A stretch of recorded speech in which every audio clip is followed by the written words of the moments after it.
ஊடகங்களின் பார்வையில் இன்று வெளியாகிய நாளிதழ்களில் உள்ள முக்கிய செய்திகளின் கண்ணோட்டம்.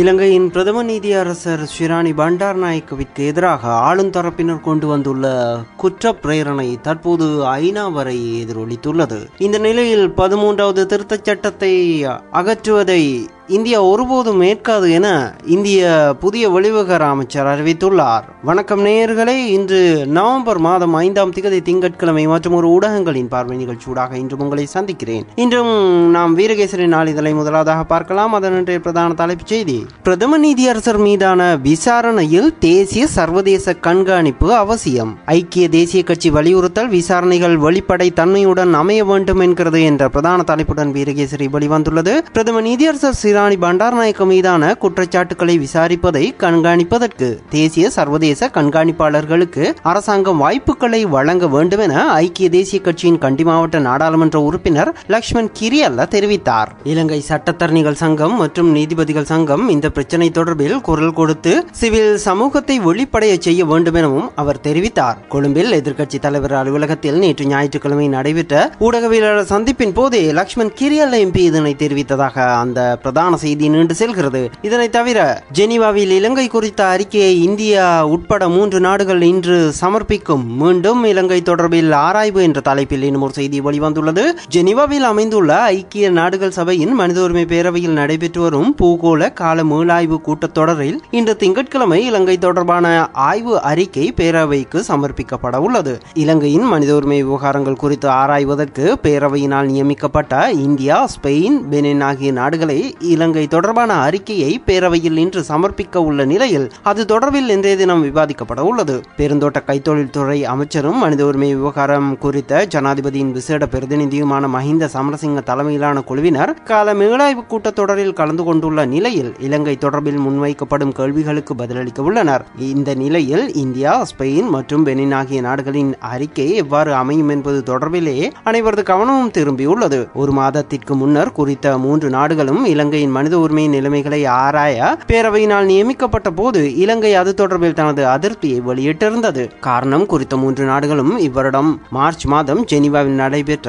19வது கூட்டத்தொடரில் இலங்கைக்கு எதிராக கொண்டுவரப்பட்ட பிரேரணையை ஆதரித்து வாக்களித்து இருந்தது என்பது குறிப்பிடத்தக்கது என அந்த செய்தியும் நீண்டு செல்கிறது. அத்துடன் தமிழ் தேசிய கூட்டமைப்பின் வலையில் சீனா ஒருபோதும் சிக்கிவிடாது, தேசப்பட்டுள்ள தேசிய இயக்கம் என்ற தலைப்பில் ஒரு செய்தி வெளிவந்துள்ளது. தமிழ் தேசிய கூட்டமைப்பின் வலையில் ஒருபோதும் சீனா அரசாங்கம் சிக்காது, அத்தோடு இலங்கையில் பிரிவினைக்கும் சீனா ஒருபோதும் துணை போகாது என்று தேசப்பட்டுள்ள தேசிய இயக்கத்தின் தலைவர் குணதாஸ் அமரசேகர தெரிவித்தார் என அந்த செய்தியும் நீண்டு செல்கிறது. இதனை தவிர பிரதம நீதியரசருக்கு எதிராக கொண்டு வரப்பட்டுள்ள குற்றவியல் பிரேரணை குறித்த சில செய்திகள் வெளிவந்துள்ளன. குற்றவியல் பிரேரணை தொடர்பில் கட்சி தலைவர்கள் இன்று ஆராய்வர். திவிநேகம குறித்து தீர்ப்பு நாளை சபையில் அறிவிப்பு என்ற தலைப்பில் ஒரு செய்தி வெளிவந்துள்ளது. பிரதம நீதியரசர் ஷிராணி பண்டாரநாயக்கவிற்கு எதிராக அரசாங்கம் சமர்ப்பித்துள்ள குற்றவியல் பிரேரணை தொடர்பில் ஆராய்வதற்கு சபாநாயகர் சமல் ராஜபக்ச தலைமையில் கட்சி தலைவர்களின் அவசர சந்திப்பு இன்று நாடாளுமன்றத்தில் நடைபெறவுள்ளது. அத்துடன் திவிநேகம சட்டமூலம் தொடர்பான உயர் நீதிமன்றத்தின் தீர்ப்பு நாளை சபாநாயகரினால் உத்தியோகபூர்வமாக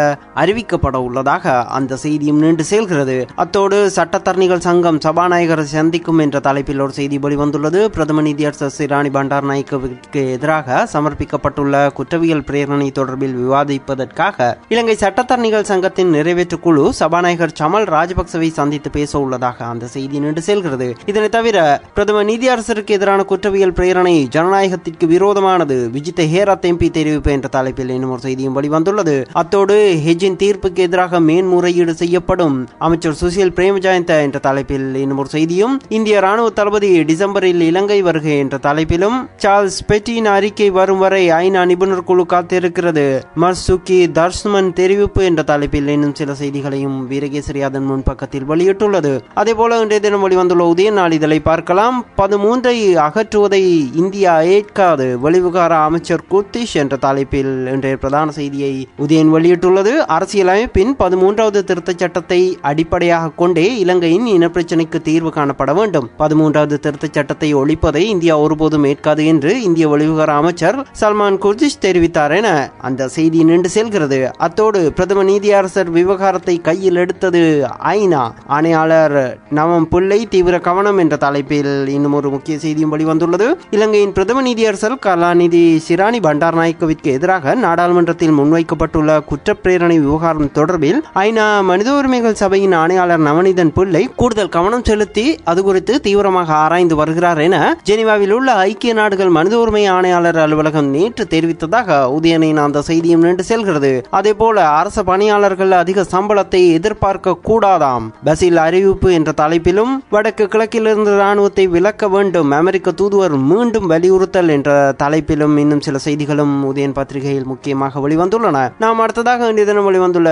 திவ இன பத்திரிகையை பார்க்கலாம். அதனுடைய பிரதான செய்தி காலி போத்தல பகுதியில் 4 இளைஞர்களின் சடலங்கள் மீட்கப்பட்டமை குறித்தே அந்த பிரதான செய்தியை திவ இன பத்திரிகை வெளியிட்டுள்ளது. காலி போத்தல வல்பிட்டிவத்தையில் சுட்டுக் கொல்லப்பட்ட 4 இளைஞர்களின் சடலங்களை போலீசார் மீட்டனர். பத்தேகம மேலதிக நீதவான் புத்திகவின் மரண விசாரணைகளை அடுத்து மேற்படி 4 சடலங்களையும் பிரேத பரிசோதனைக்காக அனுப்பி வைக்கப்பட்டுள்ளதாக திவ இனவின் என்ற பிரதான செய்தி வெளியிடப்பட்டுள்ளது. அதற்கான புகைப்படம் ஒன்றையும் திவ இன பத்திரிகை பிரதானமாக வெளியிட்டுள்ளது.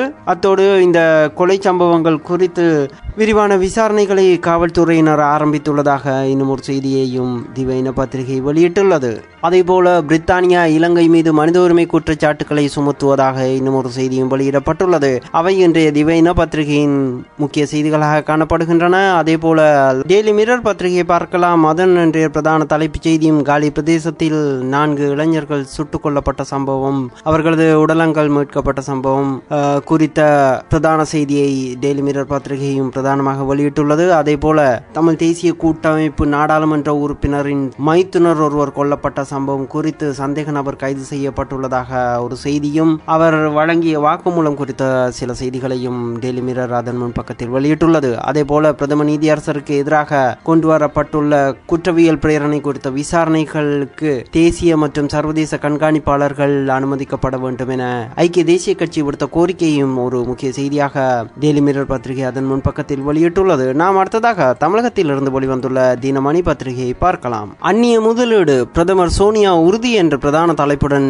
தினமணி வெளிவந்துள்ளது. சில்லறை வர்த்தகத்தில் அந்நிய நேரடி முதலீட்டை அனுமதிப்பதில் மத்திய அரசு உறுதியுடன் உள்ளது. அதில் பின்வாங்கும் பேச்சுக்கே இடமில்லை என்று பிரதமர் மன்மோகன் சிங்கும் காங்கிரஸ் கட்சி தலைவர் சோனியா காந்தியும் திட்டவட்டமாக தெரிவித்தனர். மத்திய அரசின் பொருளாதார சீர்திருத்த கொள்கையில் குறிப்பாக சில்லறை வர்த்தகத்தில் அந்நிய நேரடி முதலீட்டை அனுமதிக்கும் நடவடிக்கை குறித்து விளக்கமளிக்கும் மிகப்பெரிய பேரணி மற்றும் பொதுக்கூட்டம் தில்லி ராமலீலா மைதானத்தில் ஞாயிற்றுக்கிழமை நடைபெற்றது. காங்கிரஸ் கட்சியின் சார்பில் நடைபெற்ற இந்த நிகழ்ச்சியில் பிரதமர் மன்மோகன் சிங், காங்கிரஸ் கட்சி தலைவர் சோனியா காந்தி, கட்சியின் பொதுச் செயலாளர் ராகுல் காந்தி உட்பட தலைவர்கள் கலந்து கொண்டனர். இங்கு சில்லறை வர்த்தகத்தில் அந்நிய நேரடி முதலீட்டை அனுமதிப்பது என்ற மத்திய அரசின் முடிவில் எவ்வித மாற்றமும் மேற்கொள்ளப்படாது என இந்திய மத்திய அரசாங்கத்தின் உறுதியை இங்கு வழங்கியதாக அந்த பிரதான செய்தி நீண்டு செல்கிறது. இதனை தவிர இமாலா பிரதேச பேரவை தேர்தல் 74% வாக்குகள் பதிவு என்ற தலைப்பிலும் தீபாவளிக்கு 6859 சிறப்பு பஸ்கள் என்ற தலைப்பில் இன்னும் சில செய்திகளும் வெளிவந்துள்ளன. அதே போல இன்றைய தினம் வெளிவந்துள்ள தினமலர் பத்திரிகையும் பார்க்கலாம். அதனுடைய பிரதான தலைப்புச் செய்தி டிஎன்பிசிஎஸ் குரூப் 2 தேர்வில் 2,70,000 பேர் அப்சென்ட், மறு தேர்வில் கலந்து கொள்ளாமல் புறக்கணித்தது ஏன் என்ற கேள்விக்குறியோடு இன்றைய தினமலரின் பிரதான செய்தி வெளிவந்துள்ளது. தேர்வுக்கு முன்பே வினாத்தால் வெளியானதால் ரத்து செய்யப்பட்ட குரூப் 2 தேர்வு நேற்று நடைபெற்றது. தேர்வுக்காக மொத்தம் 6,50,000 பேர் விண்ணப்பித்திருந்த நிலையில் 2,73,000 பேர் பரீட்சைகளுக்கு சமூகம் அளிக்கவில்லை என தினமலரின் இன்றைய பிரதான செய்தியும் நின்று செல்கிறது. அந்த செய்தியோடு இன்றைய ஊடகங்களின் பார்வை நிகழ்ச்சி நிறைவுக்கு வருகிறது. மீண்டும் இந்த நிகழ்ச்சியில் நாளை உங்களை சந்திக்கும் வரை உங்களிடமிருந்து விடைபெறும் நான் VAK. வணக்கம் நேயர்களே.